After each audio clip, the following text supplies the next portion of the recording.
ಮೆಡಿಟೇಷನಲ್ಲಿ intuition ಮುಖಾಂತರ messages ಹೆಂಗೆ ತಗೊಂಡು ಅದೇ ನೀವು ಪ್ಯೂರ್ ಇಂಟ್ಯೂಷನ್ ಮುಖಾಂತರ ಸ್ಟ್ರಾಂಗ್ ಆಗಿ ಬಂದಿರೋ ಮೆಸೇಜಿಂದ ನೀವೇನಾದರೂ ಕೆಲಸ ಇಂಟ್ಯೂಷನ್ ಹೆಂಗೆ ನಮಗೆ ಸಹಾಯ ಮಾಡುತ್ತೆ? ಇಂಟ್ಯೂಷನ್ ಯಾರಿಗೆ ಬರುತ್ತೆ? ಇಂಟ್ಯೂಷನ್ ಸ್ಟ್ರಾಂಗ್ ಮಾಡ್ಕೊಳ್ಳೋದು. ಇವತ್ತು ಈ ವಿಡಿಯೋ ನೀವು ನೋಡ್ತಾ ಇದ್ದೀರಾ ಅಂದರೆ ಯಾವ ಕೋಇನ್ಸಿಡೆನ್ಸು ಅಲ್ಲ. ಯೂನಿವರ್ಸಿಂದ ಇವತ್ತು ನಿಮಗೆ ಅತಿ ದೊಡ್ಡ ಮೆಸೇಜ್ ನಿಮಗೆ ತಲುಪಲಿದೆ. ಹೇಗೆ ಡಿಫ್ರೆನ್ಷಿಯೇಟ್ ಮಾಡೋದು? ನಮಗೆ ಮೈಂಡಲ್ಲಿ ಬರ್ತಾ ಇದ್ದೇನಾ, ನಮ್ಮ ಮನಸ್ಸು ಹೇಳ್ತಾ ಇದ್ದೇನಾ, ಅಥವಾ ನಮ್ಮ ಸೋಲ್ ಇಂಟ್ಯೂಷನ್ ಮುಖಾಂತರ ಹೇಳ್ತಾ ಇದ್ದೇನಾ ಅಂತಂದರೆ ನಮಗೆ ಯಾವಾಗಲೂ ಅನ್ನಿಸ್ತಾ ಇರುತ್ತಲ್ವ, ನನ್ನ ಹಿಂದೆ ಯಾರಾದರೂ ಒಬ್ಬರು ಗುರು ಅಥವಾ ಎಲ್ಲ ತಿಳಿದವರು ಇದ್ದು ಪ್ರತಿ ಕ್ಷಣನೂ ಕೂಡ ನನಗೆ ಗೈಡ್ ಮಾಡ್ತಾ ಇದ್ದರೆ ಎಷ್ಟು ಚೆನ್ನಾಗಾಗೋದು ಅಂತ. ಎಸ್ ಸರ್ನು, ನನಗೆ ಈ ಥರ ಆಸೆ ತುಂಬ ಇರ್ತಾ ಇತ್ತು. ಯಾವ ಸ್ಟೆಪ್ ತೊಗೊಂಡ್ರೆ ಕರೆಕ್ಟು, ಯಾವ ಥರ ಬಿಹೇವ್ ಮಾಡಬೇಕು, ಎಲ್ಲವನ್ನ ಸಹಿಸ್ಕೋಬೇಕಾ ಅಥವಾ ಎದುರಿಸ್ಬೇಕಾ, ಮಾತಾಡಬೇಕಾ ಸುಮ್ಮನೆ ಇರಬೇಕಾ, ಇವಾಗ ಈ ಟೈಮಲ್ಲಿ ಈ ಹಂತದಲ್ಲಿ ನಾನು ಮುಂದೆ ಹೋಗ್ಬೇಕಂದ್ರೆ ಏನು ಮಾಡಬೇಕು, ಇದೇ ರೀತಿಯಾಗಿ ಹಲವಾರು ನಮಗೆ ಕ್ವೆಶನ್ಸ್ ಇರ್ತಾವಲ್ವ. ಸೊ ನನಗೆ ಯಾವಾಗಲೂ ಅನಿಸೋದು, ನನ್ನ ಹಿಂದೆ ಒಬ್ಬ ಗಾಡ್ ಫಾದರ್ ಥರ, ಅಥವಾ ನನಗೆ ಯಾವಾಗ ಆ ಗೈಡೆನ್ಸ್ ಬೇಕೋ, ವಿಸ್ಡಮ್ ಬೇಕೋ, ಟೈಮ್ಗೆ ಸರಿಯಾಗಿ ಒಬ್ಬರು ಕೊಡೋರಿದ್ದರೆ ಎಷ್ಟು ಚೆನ್ನಾಗಿರುತ್ತೆ ಅಂತ. ಆದರೆ ಈ ಥರ ಗೈಡೆನ್ಸ್, ಈ ಥರ ಹೆಲ್ಪ್ ಎಲ್ಲರಿಗೂ ಅವೈಲೇಬಲ್ ಇರುತ್ತೆ. ಹೊರಗಡೆ ಎಲ್ಲೋ ಅಲ್ಲ, ನಮ್ಮ ಒಳಗಡೆನೇ ಇರುತ್ತೆ. ನಾವು ಏನು ಮಾಡ್ತೀವಿ ಹೇಳಿ, ಏನೇ ಬೇಕಂದ್ರೂ ಸಹ ಹೊರಗಡೆ ಹುಡುಕ್ತೀವಲ್ವ. ಪ್ರೀತಿಯಾಗಿರ್ಬೋದು, ಗೈಡೆನ್ಸ್, ಸಪೋರ್ಟ್. ಇನ್ನೂ ಹಲವಾರು ಜನ ಮೆಸೇಜ್ ಮಾಡ್ತಾರೆ, ನನಗೆ ಯಾವ ಗುರು ಇಲ್ಲ, ಫಿಸಿಕಲಾಗಿ ನಾನು ಎಲ್ಲೂ ಹೋಗೋಕ್ಕಾಗಲ್ಲ, ಯಾರನ್ನೂ ಮೀಟ್ ಆಗೋಕ್ಕಾಗಲ್ಲ, ಈ ಹೆಲ್ಪ್ ಹೆಂಗೆ ತೊಗೊಳೋದು ಅಂತ. ಸೊ ನಿಮ್ಮಲ್ಲೂ ಕೂಡ ಇದೇ ಥರ ಎಷ್ಟೋ ಪ್ರಶ್ನೆ ಇರುತ್ತಲ್ವ, ಆ ಪ್ರಶ್ನೆಗೆ ಉತ್ತರ ಆ ಯೂನಿವರ್ಸಿಂದ ಡೈರೆಕ್ಟ್ ನಿಮಗೆ ಬರ್ತಾ ಇದೆ ಈ ವಿಡಿಯೋದ ಮೂಲಕ.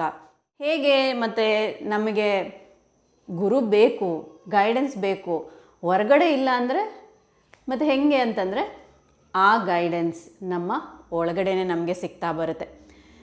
ಅತಿ ಹೆಚ್ಚು ಧ್ಯಾನ ಮಾಡಿದಾಗ ಅಥವಾ ಈ ಆಧ್ಯಾತ್ಮಿಕ ಪಯಣದಲ್ಲಿ ನಿಮಗೆ ಸಿಗೋ ಅಮೂಲ್ಯವಾದ ಟ್ರೆಷರ್ ಅಂತಂದರೆ ಈ ನಿಮ್ಮ ಇನ್ನರ್ ಗೈಡೆನ್ಸ್. ಇದನ್ನೇ ನಾವು ಇಂಟ್ಯೂಷನ್ ಅಂತ ಹೇಳ್ತೀವಿ. ಸೊ ಇವತ್ತಿನ ವಿಡಿಯೋ ಕಂಪ್ಲೀಟಾಗಿ ಇಂಟ್ಯೂಷನ್ ಬಗ್ಗೆ. ಆ್ಯಂಡ್ ತುಂಬ ಜನಕ್ಕೆ ಈ ಡೌಟ್ ಕೂಡ ಇರುತ್ತಲ್ವ, ನನಗೆ ಬರ್ತಾ ಇರೋದು ಇಂಟ್ಯೂಷನ ಅಥವಾ ಮೈಂಡಾ, ನನ್ನ ಮನಸ್ಸು ಹೇಳ್ತಾ ಇದ್ದೇನಾ ಅಥವಾ ನನ್ನ ಇಂಟ್ಯೂಷನ ಹೆಂಗೆ ಗೊತ್ತಾಗುತ್ತೆ ಅಂತ. ಸೊ ಇವತ್ತಿನ ವಿಡಿಯೋದಲ್ಲಿ ಈ ಎಲ್ಲ ಡೌಟ್ಸನ್ನು ಕ್ಲಿಯರ್ ಮಾಡೋ ಪ್ರಯತ್ನವನ್ನು ನಾನು ಮಾಡ್ತೀನಿ.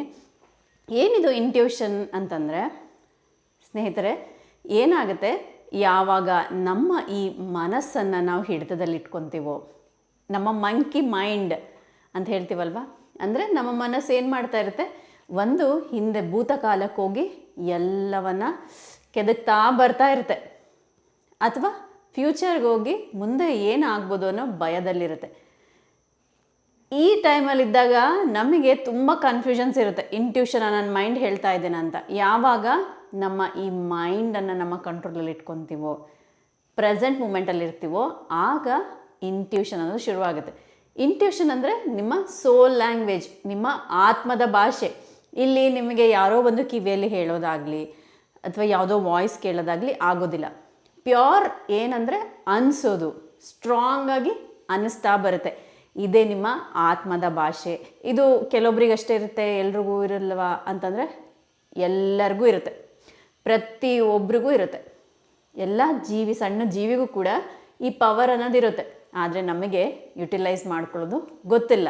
ಈ ಸ್ಪಿರಿಚುವಲ್ ಲೈಫಲ್ಲಿ ದ ಫಸ್ಟ್ ರೂಲ್ ಅಂದರೆ ಎಲ್ಲರಿಗೂ ಕೂಡ ಎಷ್ಟೋ ಜನ್ಮಗಳಿರುತ್ತೆ. ಅಂದರೆ ಇದೊಂದೇ ಫಿಸಿಕಲ್ ಲೈಫಲ್ಲಿ ನಾವು ಇದೊಂದೇ ಬಾಡಿಯಿಂದ ಇರೋದಿಲ್ಲ, ಹಿಂದೆ ಎಷ್ಟೋ ಜನ್ಮಗಳನ್ನು ನಾವು ದಾಟಿ ಇವತ್ತಿನ ಈ ಹಂತಕ್ಕೆ ಬಂದಿರ್ತೀವಿ. ಏನಾಗುತ್ತೆ, ನಮ್ಮ ಆತ್ಮ, ನಮ್ಮ ಈ ದೇಹ, ನಮ್ಮ ಪ್ರಾಣ ನಮ್ಮ ದೇಹವನ್ನು ಬಿಟ್ಟು ಹೋಗ್ಬೋದು, ಆದರೆ ನಮ್ಮ ಈ ಜೀವನದಲ್ಲಿ ಏನೇನು ಅನುಭವಗಳಾಗಿದೆನೋ ಅದೆಲ್ಲವೂ ಕೂಡ ಆತ್ಮದಲ್ಲಿ ಅಡಗಿರುತ್ತೆ, ಆ ಜ್ಞಾನ.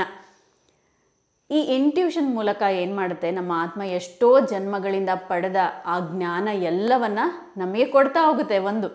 ಆ್ಯಂಡ್ ಇನ್ನೊಂದು ಏನಾಗುತ್ತೆ, ನಾವೆಲ್ಲ ಕೇಳ್ತೀವಲ್ವ, ಹೈಯರ್ ಡೈಮೆನ್ಷನಿಂದ ಮಾಸ್ಟರ್ಸಿಂದ ಮೆಸೇಜ್ ಬರುತ್ತೆ. ಹೆಂಗೆ ಬರುತ್ತೆ ಅಂತಂದರೆ, ಆ ಉನ್ನತವಾದ ಚೈತನ್ಯ ನಮ್ಮ ಚೈತನ್ಯದ ಜೊತೆ ಒಂದಾಗಿ ನಮಗೆ ಬೇಕಾದ ಜ್ಞಾನ ಎಲ್ಲ ಕೊಡ್ತಾ ಬರುತ್ತೆ. ನಮ್ಮ ಆತ್ಮ ಏನು ಮಾಡುತ್ತೆ, ನಮಗೆ ಇಂಟ್ಯೂಷನ್ ಮುಖಾಂತರ ಆ ಜ್ಞಾನವನ್ನು ನಮ್ಮವರೆಗೂ ತಲುಪಿಸ್ತಾ ಬರುತ್ತೆ. ಇದೇ the powerful tool. Just imagine ಮಾಡಿ, ಒಬ್ಬ ಅಜ್ಜಿ ಎಲ್ಲ ಕಷ್ಟಗಳನ್ನು ನೋಡಿ, ಎಲ್ಲ ಎಷ್ಟೋ ಜೀವನದ ಪಾಠಗಳನ್ನು ಕಲಿತು ನಿಮ್ಮ ಪಕ್ಕಕ್ಕೆ ಕುಂತು ಸರಿ ತಪ್ಪನ್ನು ಹೇಳ್ತಾ ಹೋದಾಗ ನಿಮ್ಮ ಲೈಫ್ ಎಷ್ಟು ಈಸಿ ಆಗಿಬಿಡುತ್ತಲ್ವ. ಅದೇ ರೀತಿಯಾಗಿ ಒಂದು ವೃದ್ಧಾತ್ಮ, ನಾವೆಲ್ಲರೂ ಕೂಡ ಧ್ಯಾನಕ್ಕೆ ಬಂದಿದ್ದೀವಂದರೆ ನಾವೆಲ್ಲ ವೃದ್ಧಾತ್ಮಗಳೇ. ಈ ಆತ್ಮಗಳಲ್ಲೂ ಕೂಡ ಸ್ಟೇಜಸ್ ಇರುತ್ತಂತೆ.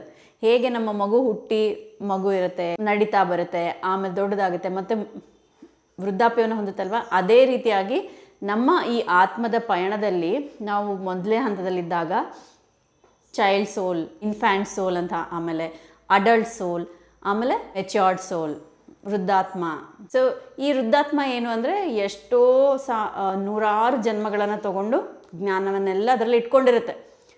ಯಾವಾಗ ಈ ನಮ್ಮ ಮನಸ್ಸನ್ನು ನಾವು ಕಂಟ್ರೋಲ್ ಮಾಡಿಕೊಂಡು ಪ್ರೆಸೆಂಟ್ ಮೂಮೆಂಟಲ್ಲಿ ಇರ್ತೀವೋ, ಈ ಅಮೂಲ್ಯವಾದ ಆ ಟ್ರೆಷರನ್ನು ನಾವು ಪಡ್ಕೊಳ್ಳೋಕ್ಕೆ ಸಾಧ್ಯ ಆಗುತ್ತೆ. ಸೊ ಫಸ್ಟಿಗೆ ಹೇಗೆ ಡಿಫ್ರೆನ್ಷಿಯೇಟ್ ಮಾಡೋದು, ನಮಗೆ ಮೈಂಡಲ್ಲಿ ಬರ್ತಾ ಇದೆನಾ, ನಮ್ಮ ಮನಸ್ಸು ಹೇಳ್ತಾ ಇದೆನಾ, ಅಥವಾ ನಮ್ಮ ಸೋಲ್ ಇಂಟ್ಯೂಷನ್ ಮುಖಾಂತರ ಹೇಳ್ತಾ ಇದೆನಾ ಅಂತಂದರೆ, ಮೊದಲೇದಾಗಿ ಹೆಂಗೆ ಅಂದರೆ, ನೀವು 100 ಸಾರಿ ಕ್ವೆಶನ್ ಕೇಳಿದಾಗ 100 ರೀತಿಯಾದ ಆನ್ಸರ್ ಬರುತ್ತೆ. ಕೆಲವೊಂದು ಸಾರಿ ಎಸ್ ಅಂತ ಬರುತ್ತೆ, ಕೆಲವೊಂದು ಸಾರಿ ನೋ ಅಂತ ಬರುತ್ತೆ.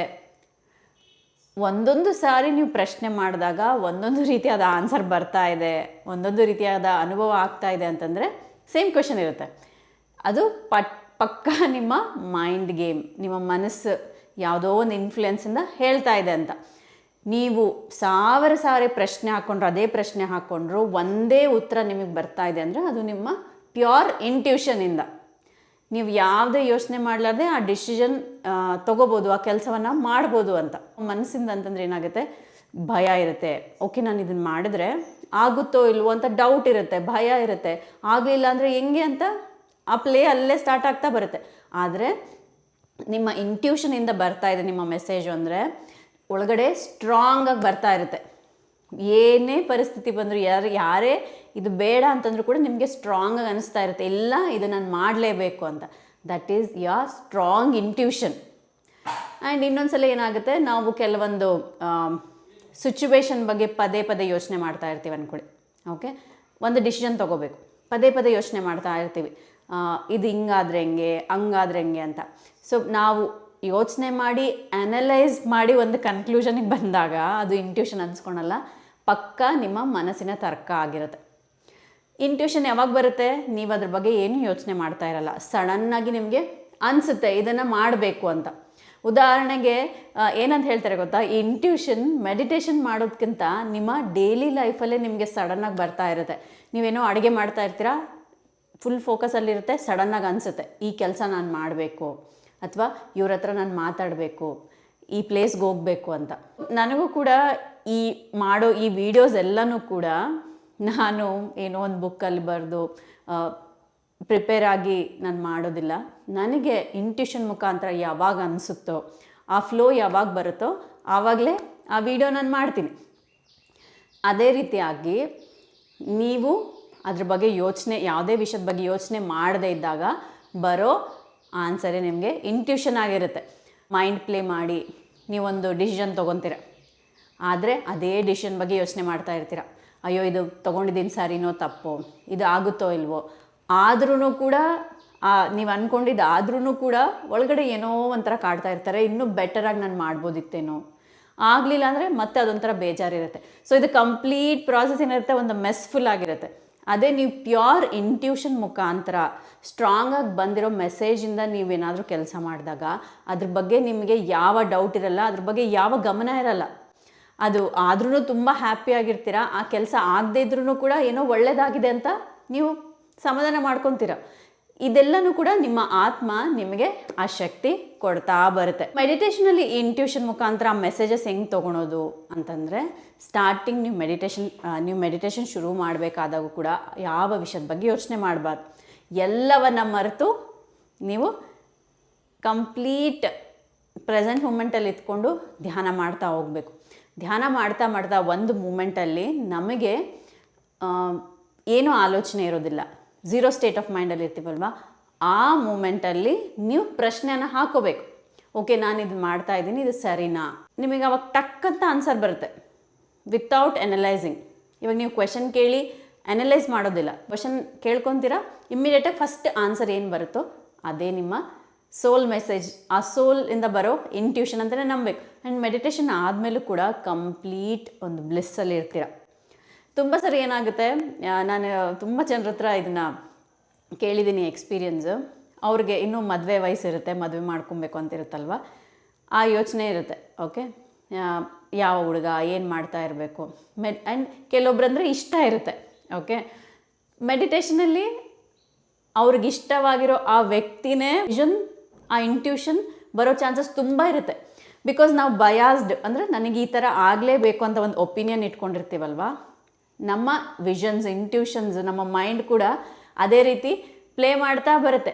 ಅದಕ್ಕೆ ಏನಂತ ಹೇಳ್ತಾರೆ, ಯಾವ ಒಪಿನಿಯನ್ ಇಲ್ಲದೆ ಆಗಬೇಕು ಆಗಬಾರ್ದು ಏನೂ ಇಲ್ಲದೆ ಕಂಪ್ಲೀಟ್ ಝೀರೋ ಸ್ಟೇಟಲ್ಲಿದ್ದಾಗ ನೀವು ಕ್ವೆಶನ್ ಹಾಕೊಂಡಾಗ ಕರೆಕ್ಟಾಗಿ ಬರುತ್ತೆ. ಕ್ಲಾರಿಟಿ ಯಾವಾಗ ಬರುತ್ತೆ ಅಂದರೆ, ನಾವು ಅತಿ ಹೆಚ್ಚು ಧ್ಯಾನಸ್ಥಾಪನೆ ಮಾಡಿ ಯಾವುದು ಮೈಂಡ್ ಗೇಮ್, ಯಾವುದು ವಿಷನ್, ಯಾವುದು ಇಂಟ್ಯೂಷನ್ ಅನ್ನೋ ಅನಲೈಸ್ ಮಾಡೋ ಸ್ಥಿತಿ ನಮ್ಮಲ್ಲೇ ಬೆಳೀತಾ ಹೋಗುತ್ತೆ. ಆ ಅವೇರ್ನೆಸ್ ನಮ್ಮಲ್ಲೇ ಬರ್ತಾ ಹೋಗುತ್ತೆ. ಅಷ್ಟು ನಾವು ಧ್ಯಾನ ಸಾಧನೆ ಮಾಡಬೇಕು. ಮತ್ತು ಈ ಇಂಟ್ಯೂಷನ್ ಹೇಗೆ ನಮಗೆ ಸಹಾಯ ಮಾಡುತ್ತೆ ಅಂತಂದರೆ, ಫಸ್ಟು ಸ್ಟೂಡೆಂಟ್ಸ್ಗೆ ಇದು ತುಂಬ ನಾವು ರಿಯಲ್ ಎಕ್ಸಾಂಪಲ್ ನೋಡಿದ್ದೀವಿ. ಮಕ್ಕಳು ಯಾರು ತುಂಬ ಧ್ಯಾನ ಮಾಡ್ತಾರಲ್ವ, ಅವ್ರಿಗೆ ಓದ್ತಾ ಅವ್ರಿಗೆ ಸ್ಟ್ರಾಂಗ್ ಇಂಟ್ಯೂಷನ್ ಬರ್ತಾ ಹೋಗುತ್ತೆ. ಈ ಎಕ್ಸಾಮಲ್ಲಿ ಇದೇ ಕ್ವೆಶನ್ ಬರುತ್ತೆ. ಈ ಥರ ಎಷ್ಟೋ CA ಎಕ್ಸಾಮ್ಸ್ ಕ್ಲಿಯರ್ ಮಾಡ್ಕೊಂಡಿದ್ದಾರೆ, ಇಂಜಿನಿಯರಿಂಗಲ್ಲಿ ರ್ಯಾಂಕ್ ಹೋಲ್ಡರ್ ಆಗಿದ್ದಾರೆ. ಬಟ್ ಎಫರ್ಟ್ಸ್ ಹಾಕೇ ಆಗ್ತಾರೆ. ಮತ್ತು ಎಫರ್ಟ್ಸ್ ಇಲ್ಲಾರ್ದೆ, ನಾನು ಓದಲಾರ್ದೆ ಇಂಟ್ಯೂಷನ್ ಅಂತಲ್ಲ. ಸೊ ಈ ಥರ ಮುಂದೆ ಬರೋದು ಗೊತ್ತಾಗ್ತಾ ಹೋಗುತ್ತೆ. ಆ್ಯಂಡ್ ಜಾಬ್ ನೀವೇನೋ ಇಂಟರ್ವ್ಯೂಗೆ ಹೋಗ್ಬೇಕು ಅಂದ್ಕೊಂಡಿರ್ತೀರ, ಮೆಡಿಟೇಷನ್ ಮಾಡ್ತಾ ಮಾಡ್ತಾ ನಿಮಗೆ ಸ್ಟ್ರಾಂಗಾಗಿ ಇಂಟ್ಯೂಷನ್ ಬರ್ತಾ ಆಗುತ್ತೆ. ಅಲ್ಲಿ ಏನು ಕ್ವೆಶನ್ ಕೇಳ್ತಾರೆ, ಯಾವ ಥರ ಇಂಟರ್ವ್ಯೂ ಇರುತ್ತೆ. ಆ್ಯಂಡ್ ನಿಮ್ಮ ಬಿಸ್ನೆಸ್ಸಲ್ಲೂ ಕೂಡ ಮುಂದೆ ನೆಕ್ಸ್ಟ್ ಏನೋ ಇನ್ವೆಸ್ಟ್ ಮಾಡಬೇಕು, ಎಕ್ಸ್ಪ್ಯಾಂಡ್ ಮಾಡಬೇಕು ಅಂದ್ಕೊಂಡಿರ್ತೀರ. ಆವಾಗೂ ಕೂಡ ನಿಮಗೆ ಸ್ಟ್ರಾಂಗಾಗಿ ಮೆಸೇಜ್ ಬರ್ತಾ ಹೋಗುತ್ತೆ. ನಿಮ್ಮ ಸೋಲ್ ನಿಮಗೆ ಗೈಡ್ ಮಾಡ್ತಾ ಹೋಗುತ್ತೆ. ಓಕೆ, ಇಲ್ಲಿ ನೀನು ಇನ್ವೆಸ್ಟ್ ಮಾಡು, ಈ ಥರ ನಿನ್ನ ಬಿಸ್ನೆಸ್ನ ಎಕ್ಸ್ಪ್ಯಾಂಡ್ ಮಾಡು. ಆ್ಯಂಡ್ ರಿಲೇಷನ್ಶಿಪ್ಸ್ನೂ ಕೂಡ ನಾವು ಚೆನ್ನಾಗಿ ಇಟ್ಕೊಬೇಕು ಅಂದ್ರೂ ಕೂಡ ನಿಮ್ಮ ಸೋಲ್ ನಿಮಗೆ ಗೈಡ್ ಮಾಡ್ತಾ ಹೋಗುತ್ತೆ. ಯಾವ ನಿಮ್ಮ ಆ್ಯಕ್ಷನ್ನಿಂದ ನಿಮ್ಮ ರಿಲೇಷನ್ ಕೆಡ್ತಾ ಇದೆ ಅಂತ ಎಲ್ಲವೂ ನಿಮಗೆ ಆ ಗೈಡೆನ್ಸ್ ಸಿಗ್ತಾ ಹೋಗುತ್ತೆ. ಮತ್ತು ಇವಾಗ ಓಕೆ, ನನಗಿದೆಲ್ಲ ಗೊತ್ತಾಯಿತು, ಬಟ್ ಹೇಗೆ ನಂಬೋದು ನನಗೆ ಅನ್ನಿಸ್ತಾ ಇದೆ, ಒಂದು ವಿಷಯ ನಾನು ಮಾಡಲೇಬೇಕು ಅನ್ನಿಸ್ತಾ ಇದೆ, ಹೇಗೆ ನಂಬೋದು ಅನ್ನೋ ಡೌಟ್ ಇರುತ್ತಲ್ವ. ಕೆಲಸ ಮಾಡಬೇಕಂತ ತುಂಬ ಅನ್ನಿಸ್ತಾ ಇದೆ, ಸ್ಟ್ರಾಂಗಾಗಿ ಅನ್ನಿಸ್ತಾ ಇದೆ ಅಂದರೆ ಎಕ್ಸ್ಪೆರಿಮೆಂಟ್ ಮಾಡಿ, ಅದನ್ನು ಟ್ರಸ್ಟ್ ಮಾಡಿ. ಏನು ಹೇಳ್ತಾರೆ ಅಲ್ವ ಗೊತ್ತಾ, ದ ಗ್ರೇಟೆಸ್ಟ್ ರಿಗ್ರೆಟ್ ಏನಿರುತ್ತೆ ಗೊತ್ತಾ, ನಾವು ಕೆಲಸ ಮಾಡಿ ಫೇಲ್ ಆಗೋದು, that is absolutely okay then not taking any actions. So ಅದಕ್ಕೆ ಏನಾಗ್ಬಿಡುತ್ತೆ ನಿಮಗೆ ಗೊತ್ತಾಗುತ್ತೆ ನಿಮ್ಮ ಮೈಂಡ್ ಯಾವುದು, ನಿಮ್ಮ ಇಂಟ್ಯೂಷನ್ ಯಾವುದು ಅಂತ. ಆ್ಯಂಡ್ ಇನ್ನೂ ಇಂಟ್ಯೂಷನ್ನ ಸ್ಟ್ರಾಂಗ್ ಮಾಡ್ಕೊತಾ ಹೋಗಬೇಕು ಅಂದರೆ, ನಿಮ್ಮ ಇಂಟ್ಯೂಷನ್ ನಿಮ್ಗೆ ಏನು ಹೇಳ್ತಾ ಇದೆ, ನಿಮ್ಮ ಸೋಲ್ ಏನು ಹೇಳ್ತಾ ಇದೆ ಅಲ್ವಾ, ಅದನ್ನು ನೀವು ನಂಬ್ತಾ ಟ್ರಸ್ಟ್ ಮಾಡ್ತಾ ಅದನ್ನು ಆ್ಯಕ್ಷನ್ ರೂಪದಲ್ಲಿ ತೊಗೊಳ್ತಾ ಹೋಗಬೇಕು.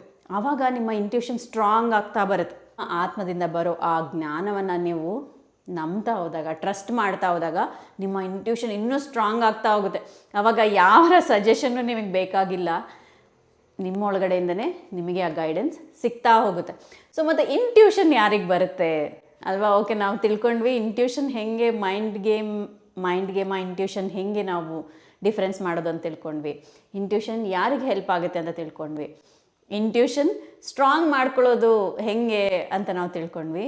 ಈಗ ಇಂಟ್ಯೂಷನ್ ಯಾರಿಗೆ ಬರುತ್ತೆ ಅಂತ ನಾವು ತಿಳ್ಕೊಳ್ಳೋಣ. ಈ ವಿಷಯನ ನಾನು ಪ್ರೇಮ್ನಾಥ್ ಸರ್ದು ಡಿಸ್ಕಸ್ ಮಾಡ್ತಾ ಇದ್ದಾಗ ಎಷ್ಟು ಬ್ಯೂಟಿಫುಲ್ಲಾಗಿ ನನಗೆ ಎಕ್ಸ್ಪ್ಲೇನ್ ಮಾಡಿದ್ರು. ಬರೀ ಮೆಡಿಟೇಟರ್ಸ್ಗೆ ಅಷ್ಟೇ ಇಂಟ್ಯೂಷನ್ ಬರುತ್ತಾ, ಒಬ್ಬ ಧ್ಯಾನಿಗೆ ಇಂಟ್ಯೂಷನ್ ಬರುತ್ತಾ ಅಂದರೆ ನೋ ಅಂತ ಹೇಳ್ತಾರೆ. ಧ್ಯಾನಿಗೆ ಬರೋದಿಲ್ಲ, ಒಬ್ಬ ಯೋಗೀಶ್ವರನಿಗೆ ಬರುತ್ತೆ. ಸೊ ಧ್ಯಾನಿಗೂ ಯೋಗೀಶ್ವರನಿಗೂ ಏನು ಡಿಫ್ರೆನ್ಸ್ ಅಂತಂದರೆ, ಧ್ಯಾನಿ ಅಂದರೆ ಧ್ಯಾನ ಮಾಡೋನು. ಸೊ ಧ್ಯಾನ ಮಾಡೋನು ಮೇ ಬಿ ಏನು ಮಾಡ್ತಾನೆ, ಒಂದು ಸ್ವಲ್ಪ ದಿನದಲ್ಲಿ ಒಂದು ಅರ್ಧ ಗಂಟೆ 1 ತಾಸು ಧ್ಯಾನ ಮಾಡ್ತಾನೆ. ಇನ್ನು 23 hours ಪ್ರೆಸೆಂಟ್ ಮೂಮೆಂಟಲ್ಲಿ ಇಲ್ಲದೆ ತನ್ನ ಧ್ಯಾನದಲ್ಲಿ ಗಳಿಸಿರೋ ಎನರ್ಜೀಸ್ನೆಲ್ಲ ಲೂಸ್ ಮಾಡ್ಕೊತಾ ಇರ್ತಾನೆ. ಆ ಜ್ಞಾನ ಇರೋದಿಲ್ಲ ಅಲ್ವಾ. ಸೊ ಅಂಥವ್ರಿಗೆ ಏನಾಗುತ್ತೆ, ಬರೀ ಧ್ಯಾನಿಗಳಿಗೆ ಏನಾಗುತ್ತೆ, ಎಷ್ಟೇ ವರ್ಷ ಧ್ಯಾನ ಮಾಡಿದ್ರೂ ಸಹ ಅವರಲ್ಲಿ ಯಾವ ಬದಲಾವಣೆ ಬರೋದಿಲ್ಲ ಅಲ್ವಾ. ಓಕೆ, ಇವಾಗ ಒಬ್ಬನ ಧ್ಯಾನಿ ಇರ್ತಾನೆ, ಅವನ ಮನೇಲಿ ಯಾರೋ ತೀರ್ಕೊಂಡಿರ್ತಾರೆ ಅಂದ್ಕೊಳ್ಳಿ, ಕ್ಲೋಸ್ ಆಗಿರೋರು ತೀರ್ಕೊಂಡಿರ್ತಾರೆ. ಅವನು ಎಷ್ಟೇ ಧ್ಯಾನ ಮಾಡಿದ್ರು ಏನು ಮಾಡ್ತಾನೆ, ನೆಕ್ಸ್ಟ್ ಮೂಮೆಂಟ್ ಆ ದುಃಖದಲ್ಲಿ ಮುಳುಗೋಗ್ತಾನೆ. ಅದನ್ನು ಆಕ್ಸೆಪ್ಟ್ ಮಾಡ್ಕೊಳಕ್ಕಾಗೋದಿಲ್ಲ. ಯಾಕೆ ಅಂದರೆ ಜ್ಞಾನ ಇರೋದಿಲ್ಲ, ಸ್ಥಿತಿ ಇರೋದಿಲ್ಲ. ಓಕೆ, ಅವನು ಏನು ಮಾಡ್ತಾನೆ, ಧ್ಯಾನ ಮಾಡ್ತಾ ಮಾಡ್ತಾ ಏನು ಮಾಡ್ತಾನೆ, ಜ್ಞಾನವನ್ನು ಪಡಿತಾನೆ. ಓಕೆ, ನಾನು ಈ ಮರಣ ಜನನ ಎಲ್ಲನೂ ಕೂಡ ಪ್ರತಿಯೊಬ್ಬರು ಇದರಲ್ಲಿ ಹೋಗಲೇಬೇಕು ಅಂತ ಆ ಕ್ಷಣಕ್ಕೆ ದುಃಖ ಆದರೂ ಸಹ ಅದನ್ನು ತಿಳ್ಕೊಂಡಿರ್ತಾನೆ. ಆದರೂ ಸಹ ಅವನು ಆ ದುಃಖದಲ್ಲಿ ಬೀಳ್ತಾನೆ. ಧ್ಯಾನ ಮಾಡ್ತಾ ಇರ್ತಾನೆ, ಜ್ಞಾನ ತಿಳ್ಕೊಂಡಿರ್ತಾನೆ. ಮುಂದೇನಾಗುತ್ತೆ, ಅದನ್ನು ತಡ್ಕೊಳ್ಳೋ ಸ್ಥಿತಿ ಇರೋದಿಲ್ಲ. ಈ ಜೀವನದಲ್ಲಿ ಆಗೋ ಎಲ್ಲವನ್ನ ತಡ್ಕೊಳ್ಳೋ ಸ್ಥಿತಿ ಯಾರಿಗಿರುತ್ತೆ, ಬರೀ ಧ್ಯಾನಿಗಷ್ಟೇ ಇರೋದಿಲ್ಲ, ಒಬ್ಬ ಯೋಗೀಶ್ವರನಿಗಿರುತ್ತೆ. ಸೊ ನಮ್ಮ ಎಲ್ಲರ ಗುರಿ ಏನಾಗಬೇಕು, ನಾವು ಯೋಗೀಶ್ವರರಾಗಬೇಕು. ಸೊ ಮತ್ತು ಯೋಗೀಶ್ವರರಾಗಬೇಕು ಅಂದರೆ ಯಾರು ಯೋಗೀಶ್ವರ ಅಂತಂದರೆ, ಧ್ಯಾನಯೋಗಿ, ಕರ್ಮಯೋಗಿ, ಜ್ಞಾನಯೋಗಿ, ಇವರು 3 ಸೇರಿದ್ರೇ ಆಗೋದೇ ಯೋಗೀಶ್ವರ ಸ್ಥಿತಿ ಅಂತ ಹೇಳ್ತಾರೆ. ಸೊ ಧ್ಯಾನಯೋಗಿ ಅಂದರೆ ನಮಗೆಲ್ಲರಿಗೂ ಗೊತ್ತಲ್ವ, ಧ್ಯಾನ ಮಾಡೋನು. ಧ್ಯಾನ ಮಾಡ್ತಾ ನಾವು ಕರ್ಮಯೋಗಿಗಳಾಗಬೇಕು. ಏನು ಕರ್ಮಯೋಗಿಗಳೇ ಆಗಬೇಕು ಅಂದರೆ, ಈಸಿಯಾಗಿ ಹೇಳಬೇಕು ಅಂದರೆ, walk when you walk, eat when you eat, talk when you talk. ಅಂದರೆ ಪ್ರತಿ ಕ್ಷಣ ಪ್ರೆಸೆಂಟ್ ಮೂಮೆಂಟಲ್ಲಿರೋದು. ನಾವು ಯಾವುದೇ ಕೆಲಸವನ್ನು ಮಾಡ್ತಾ ಇದ್ರೂ ಕೂಡ ಈ ಕ್ಷಣದಲ್ಲಿರೋದು. ಈ ಪ್ರೆಸೆಂಟ್ ಮೂಮೆಂಟಲ್ಲಿ ಇದ್ದವನಿಗೆ ಅತಿ ಹೆಚ್ಚು ಇಂಟ್ಯೂಷನ್ ಬರುತ್ತೆ. ನೀವು ಅಬ್ಸರ್ವ್ ಮಾಡಿ, ನೀವೇನೋ ಯೋಚನೆ ಮಾಡಬೇಕಾದ್ರೆ ನಿಮಗೆ ಯಾವ ಇಂಟ್ಯೂಷನ್ ಬರೋದಿಲ್ಲ, ಅದೆಲ್ಲ ಮೈಂಡ್ ಗೇಮ್. ಬೇರೆ ಯಾವುದೋ ಒಂದು ಕೆಲಸದಲ್ಲಿ ಮಗ್ನ ಆಗಿರ್ತೀರಾ, ಸಡನ್ನಾಗಿ ನಿಮಗೆ ಇಂಟ್ಯೂಷನ್ ಬರ್ತಾ ಆಗುತ್ತೆ. ಸೊ ಅದಕ್ಕೆ ಏನು ಹೇಳ್ತಾರೆ, ಮ್ಯಾಜಿಕ್ ಎಲ್ಲಿದೆ, ಈ ಪ್ರೆಸೆಂಟ್ ಮೂಮೆಂಟಲ್ಲಿದೆ ಅಲ್ವಾ. ಸೊ ಈ ಕರ್ಮಯೋಗಿ ಆಗಬೇಕು ಅಂದರೆ ಈ ಪ್ರಸ್ತುತ ಕ್ಷಣದಲ್ಲಿರಬೇಕು. ನಿಮ್ಮ ಮನಸ್ಸನ್ನು ಧ್ಯಾನ ಮಾಡಿ ಹತೋಟಿಯಲ್ಲಿತ್ಕೊಂಡು ಅದೇ ಮನಸ್ಸನ್ನು ಪ್ರತಿ ಕ್ಷಣ ಪ್ರೆಸೆಂಟ್ ಮೂಮೆಂಟಲ್ಲಿ ಇರೋ ಥರ ನೋಡಬೇಕು. ಅವನೇ ಕರ್ಮಯೋಗಿ. ಆಮೇಲೆ 3ನೇವನು ಯಾರು, ಜ್ಞಾನಯೋಗಿ. ಈ ಜ್ಞಾನಯೋಗಿ ಏನು ಮಾಡ್ತಾನೆ ಅಂದರೆ, ತನ್ನ ವಾಕಿನ ಮೇಲೆ ತುಂಬ ಅವೇರ್ನೆಸ್ ಇಟ್ಕೊಂಡಿರ್ತಾನೆ. ಅಂದರೆ ಯಾರ ಜೊತೆ ಏನು ಮಾತಾಡಬೇಕು, ಯಾವಾಗ ಏನು ಮಾತಾಡಬೇಕು, ಯಾವ ಕ್ಷಣದಲ್ಲಿ ಮಾತಾಡಬೇಕು, ಯಾವ ಕ್ಷಣದಲ್ಲಿ ಮಾತಾಡಬಾರ್ದು, ಈ ಕಂಪ್ಲೀಟ್ ಅವೇರ್ನೆಸ್ ಇಟ್ಕೊಂಡಿರೋನೇ ಜ್ಞಾನಯೋಗಿ. ಆ್ಯಂಡ್ ಯಾರು ಸತತ ಸಾಧನೆಯಿಂದ ಧ್ಯಾನ ಯೋಗ, ಕರ್ಮಯೋಗ ಮತ್ತು ಜ್ಞಾನ ಯೋಗದಲ್ಲಿರ್ತಾರೋ ಅವರೇ ಯೋಗೀಶ್ವರರು. ಅವ್ರಿಗೇನಾಗುತ್ತೆ, ಪ್ರತಿ ಕ್ಷಣ ಇಂಟ್ಯೂಷನ್ ಬರ್ತಾ ಇರುತ್ತೆ. ನೆಕ್ಸ್ಟ್ ವಿಶ್ವಕ್ಕೋಸ್ಕರ ಕೆಲಸ ಮಾಡೋಕ್ಕೂ ಅವ್ರಿಗೆ ಇಂಟ್ಯೂಷನ್ ಬರ್ತಾ ಇರುತ್ತೆ. ಇವಾಗ ನಾನು ಕೆಲವೊಂದೆಲ್ಲ ವರ್ಕ್ಶಾಪ್ಸ್ ಮಾಡ್ತೀನಲ್ವ, ಸುಮ್ಮನೆ ಏನೋ ಹಂಗೆ ನಾನು ಮಾಡಬೇಕು ಅಂತ ಮಾಡ್ತೀನ, ನನಗೆ ಇಂಟ್ಯೂಷನ್ ಮುಖಾಂತರ ನನಗೆ ಅನಿಸುತ್ತೆ, ಸ್ಟ್ರಾಂಗಾಗಿ ಅನಿಸುತ್ತೆ, ಇಲ್ಲ ಎಲ್ಲರಿಗೂ ಈ ಕಾರ್ಯಕ್ರಮ ಅವಶ್ಯಕತೆ ಇದೆ, ಈ ಕಾರ್ಯಕ್ರಮ ಮಾಡಬೇಕು ಅಂತ. ಆ್ಯಂಡ್ ಅದೇ ರೀತಿಯಾಗಿ ಒಂದು ಕಾರ್ಯಕ್ರಮವನ್ನು ನಾವು ಮಾಡಿದಾಗ ತುಂಬ ಜನರ ಹತ್ರ ನಾನು ಕೇಳಿದ್ದೀನಿ, ಮೇಡಮ್ ನಾವು ಈ ವರ್ಕ್ಶಾಪ್ಗೋಸ್ಕರ, ಈ ಇನ್ಫಾರ್ಮೇಷನ್ಗೋಸ್ಕರ ನಾವು ವೇಟ್ ಮಾಡ್ತಾ ಇದ್ವಿ ಅಂತ. ಅಂದರೆ ಯೂನಿವರ್ಸ್ ಮ್ಯಾಚ್ ಮಾಡುತ್ತೆ, ಅಲೈನ್ ಮಾಡುತ್ತೆ. ನಿಮಗೆ ಯಾವ ಜ್ಞಾನದ ಅವಶ್ಯಕತೆ ಇದೆಯೋ ಅದೇ ಜ್ಞಾನ ನಿಮಗೆ ಯಾವುದೋ ಒಂದು ರೂಪದಲ್ಲಿ ಸಿಗ್ತಾ ಹೋಗುತ್ತೆ. ಅದಕ್ಕೆ ನೀವು ಮನಸ್ಸನ್ನು ಹತೋಟಿಯಲ್ಲಿ ಇಟ್ಕೊಂಡಾಗ, ನಿಮ್ಮ ಇಂದ್ರಿಯಗಳನ್ನು ಹತೋಟಿಯಲ್ಲಿ ಇಟ್ಕೊಂಡಾಗ, ಕಂಪ್ಲೀಟ್ ಅವೇರ್ನೆಸ್ಸಿಂದ ಇದ್ದಾಗ ಮಾತ್ರ ಈ ಇಂಟ್ಯೂಷನ್ ಅನ್ನೋದು, ಈ ಪರ್ಸ್ನಲ್ ಗೈಡ್ ಅನ್ನೋದು ನಿಮಗೆ ಕನೆಕ್ಟ್ ಆಗ್ತಾ ಹೋಗ್ತಾರೆ. ನೋಡಿ, ಯೂನಿವರ್ಸ್ ನನ್ನ ಮುಖಾಂತರ ನಿಮಗೆ ಅದೇ ಹೇಳ್ತಾ ಇದೆ, ನಿಮ್ಮ ಪರ್ಸ್ನಲ್ ಗೈಡ್ ನಿಮಗೆ ಎಲ್ಲ ಜ್ಞಾನ ಕೊಡೋಕ್ಕೆ ಸಿದ್ಧವಾಗಿದ್ದಾರೆ. ನೀವು ರಿಸೀವ್ ಮಾಡ್ಕೊಳ್ಳೋಕ್ಕೆ ಸಿದ್ಧವಾಗಿ, ಹೇಗೆ ಧ್ಯಾನ ಮಾಡ್ತಾ, ಕರ್ಮಯೋಗವನ್ನು ಅಭ್ಯಾಸ ಮಾಡ್ತಾ, ಅಂದರೆ ಪ್ರತಿ ಕ್ಷಣ ಪ್ರೆಸೆಂಟ್ ಮೂಮೆಂಟಲ್ಲಿ ಇರ್ತಾ, ನೀವೇನೇ ಕೆಲಸ ಮಾಡಿದ್ರು ಆ ಕೆಲಸದ ಮೇಲೆ ಫೋಕಸ್ ಇರಬೇಕು. ಆ್ಯಂಡ್ ನಿಮ್ಮ ಮಾತಿನ ಮೇಲೆ ಹಿಡ್ತಾ ಇರಬೇಕು. ಅವಾಗ ಏನಾಗುತ್ತೆ, ಎಲ್ಲ ಎನರ್ಜಿ ನಮ್ಮಲ್ಲೇ ಉಳ್ಕೊಳ್ಳುತ್ತೆ. ಆಗ ಬರೇ ನಿಮ್ಮ ಆತ್ಮ ಕೊಡೋ ಸಂದೇಶ ಅಲ್ಲ, ಆ ಉನ್ನತ ಲೋಕದ ಮಾಸ್ಟರ್ಸ್ ಯಾರ್ಯಾರಿದ್ದಾರೆ, ನಿಮಗೆ ಏನು ಜ್ಞಾನ ಬೇಕೋ ಅದೆಲ್ಲವನ್ನು ಕೂಡ ನಿಮ್ಮ ಆತ್ಮದ ಮೂಲಕ ನಿಮಗೆ ಅಂದಿಸ್ತಾ ಹೋಗ್ತಾರೆ. ಸೊ ಹೆಂಗೆ ಆಟೋ ರೇಟಿಂಗ್ ಹೆಂಗೆ ಸ್ಟಾರ್ಟ್ ಆಗುತ್ತೆ, ಮಾಸ್ಟರ್ಸ್ ಹೆಂಗೆ ಕನೆಕ್ಟ್ ಆಗ್ತಾರೆ ಅಂದರೆ this is the secret. So ನೀವೇನು ಅತಿ ಹೆಚ್ಚು ಎಲ್ಲವನ್ನು ಬಿಟ್ಟು ನಾನು ಸಾಧನೆ ಮಾಡಬೇಕು ಒಂದೇ ಕಡೆ ಕೂತ್ಕೊಂಡು ಅಲ್ಲ, ಈ ಮೂರನ್ನು ಧ್ಯಾನ ಯೋಗ, ಕರ್ಮಯೋಗ, ಜ್ಞಾನ ಯೋಗವನ್ನು ನೀವು ಅಭ್ಯಾಸ ಮಾಡಿದ್ರೆ ಸಾಕು, ನೀವೆಲ್ಲ ಒಂದು ಯೋಗೀಶ್ವರ ಸ್ಥಿತಿಗೆ ಸೇರ್ತೀರ. ಸೊ ನಮ್ಮ ಎಲ್ಲ ಈ ಆಧ್ಯಾತ್ಮಿಕ ಪಯಣದಲ್ಲಿ ನಮ್ಮ ಗುರಿ ಏನಾಗಿರಬೇಕು, ನಾವು ಯೋಗೀಶ್ವರರಾಗಬೇಕು. ಆ್ಯಂಡ್ ಯಾವಾಗ ನಾವು ಯೋಗೀಶ್ವರ ಆಗಿರ್ತೀರಲ್ವ, ಬರೀ ಧ್ಯಾನದಲ್ಲಷ್ಟೇ ಅಲ್ಲ, ನಮ್ಮ ನಿಜ ಜೀವನದಲ್ಲೂ ಕೂಡ ಒಂದು ಸಮಾಧಿ ಸ್ಥಿತಿಯಲ್ಲಿ, ಅಂದರೆ ಒಂದು ಬ್ಯಾಲೆನ್ಸ್ಡ್ ಸ್ಟೇಟಲ್ಲಿ ಇರ್ತೀವಿ. ಆವಾಗ ನಮ್ಮ ಲೈಫ್ ಒಂದು ಬ್ಯಾಲೆನ್ಸ್ಡ್ ಸ್ಟೇಟಲ್ಲಿ, ಒಂದು ಪರಿಪೂರ್ಣ ಸ್ಥಿತಿಯಲ್ಲಿ ಸಾಗ್ತಾ ಹೋಗುತ್ತೆ. ಆ್ಯಂಡ್ ನಿಮಗೇನು ಬೇಕೋ ಎಲ್ಲವೂ ನೀವು ಅಟ್ರ್ಯಾಕ್ಟ್ ಮಾಡ್ತಾ ಹೋಗ್ತೀರಾ. ಒಂದು 41 ಡೇಸ್ ಇದನ್ನು ನೀವು ಅಭ್ಯಾಸ ಮಾಡಿ ನಿಮ್ಮ ಲೈಫ್ ಹೇಗೆ ಬದಲಾಗುತ್ತೆ ಅನ್ನೋದು ನೀವೇ ಗಮನಿಸ್ತಾ ಹೋಗಿ. ಎಸ್ ಸ್ನೇಹಿತರೆ, ನಾನು ನಿಮ್ಮ ಪ್ರಿಯಾಂಕಾ. ನನ್ನ ಈ ಸ್ಪಿರಿಚುವಲ್ ಸೀಡ್ ಚಾನಲನ್ನು ನೀವು ಇನ್ನೂ ಸಬ್ಸ್ಕ್ರೈಬ್ ಮಾಡಿಲ್ಲ ಅಂದರೆ ಸಬ್ಸ್ಕ್ರೈಬ್ ಮಾಡ್ಕೊಳ್ಳಿ. ನಿಮ್ಮ ಅನಿಸಿಕೆಗಳನ್ನು ಕಮೆಂಟ್ ಮಾಡಿ. ಸೊ ನೀವು ನಿಮ್ಮ ಇಂಟ್ಯೂಷನನ್ನು ಫಾಲೋ ಮಾಡ್ತಾ ಇದ್ದೀರಾ, ನಿಮ್ಮ ಇಂಟ್ಯೂಷನ್ನ ಸ್ಟ್ರಾಂಗ್ ಮಾಡೋಕ್ಕೆ ಏನು ಮಾಡಬೇಕಂತ ಇದ್ದೀರಾ ಅನ್ನೋದನ್ನು ಕಮೆಂಟ್ ಮಾಡೋದನ್ನು ಮರಿಬೇಡಿ ಅಂತ ಹೇಳ್ತಾ, ಥ್ಯಾಂಕ್ ಯು ಸೋ ಮಚ್.